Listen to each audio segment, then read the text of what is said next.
Universal Brotherhood.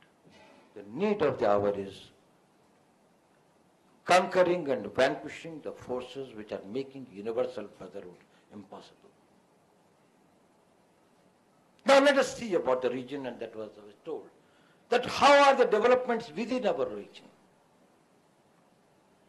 You have got an ideology, a mindset, a belief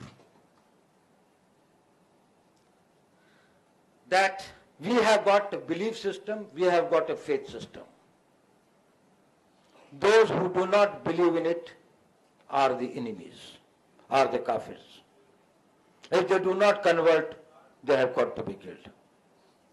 This is a belief system of the jihadis. You may say it's a bad or good, that doesn't matter. I'll give you, now there's no point in this thing that if had he known that he was my cousin brother 10 generations back, or he was my brother 10 generations back, he will give up this ideology. He will not.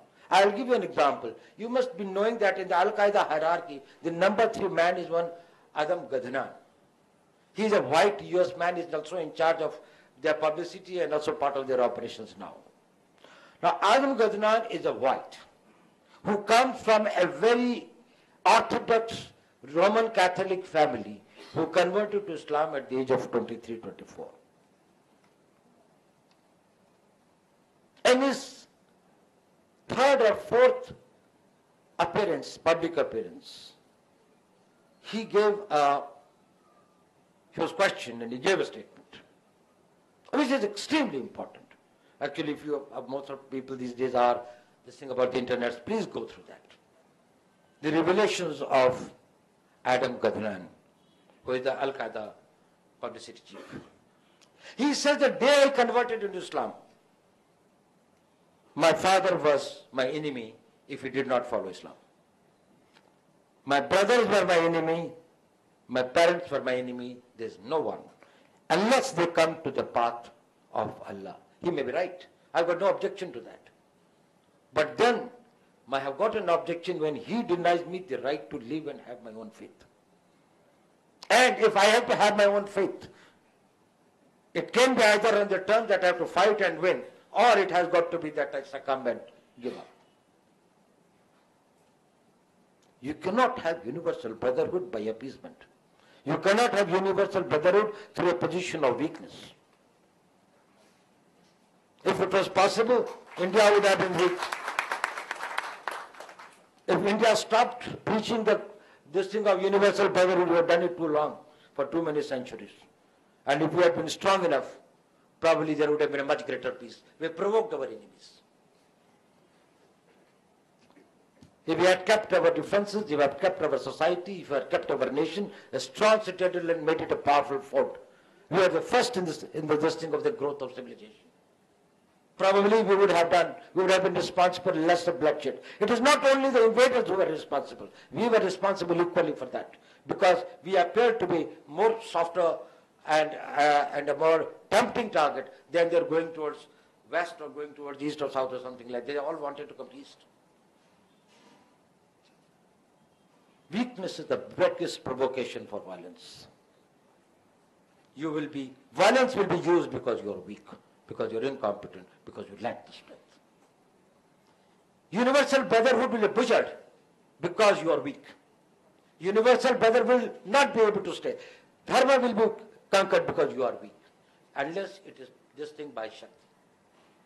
So that, I think, is something that we have got to understand in our neighborhood context.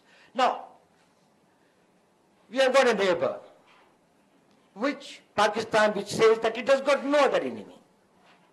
It's not what I am telling. This is the statement which has been coming continuously from Ayub Khan's time. That recently it has been changed, which of course there is a story, but I'll come to that. That we have got only one enemy in the world, and that is India. There is no other country with which they have got any other dispute, border dispute, political dispute, economic dispute, or this thing like that. Their entire military preparation and equipment is raised, positioned, upgraded to meet and conquer or vanquish or bleed or degrade India. Obviously, we all know that. If that country decides to go for strategic weapon systems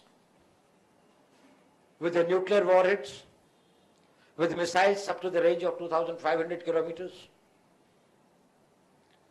like to have the nuclear warhead, this thing with the submarines, would like to create a border airport and get India's dominance in the Indian Ocean challenged and hand over that border airport to the Chinese? What is the possible response that Universal Brotherhood can make them believe to give up this path? Can we denuclearize Pakistan? And if Pakistan is nuclearized, can we afford to have, can we afford to be a non-nuclear power? It was good that in 1998 our country decided to be this thing and go for the test. Because there is no other way out. If there is only one country which was, and it developed its entire nuclear capability through clandestine covert methods of theft. It was not their indigenous scientific capability. It was the state heavily sponsoring and supporting a covert action in Belgium, in United States, in Germany, and Dr. Khan and Iku Khan and everybody doing that. It's a major ISI operation. Good enough. But then is the message of Universal Brotherhood a sufficient antidote to meet these strategic threats? If not, what should India be doing? India has to go nuclear. India has to develop the weapon capacities, strategic weapon systems, which are not able to counter, but are able to get better of them. But then, where does that defeatist mindset make Universal Brotherhood more difficult? It is when you declare that we will never be the first to use.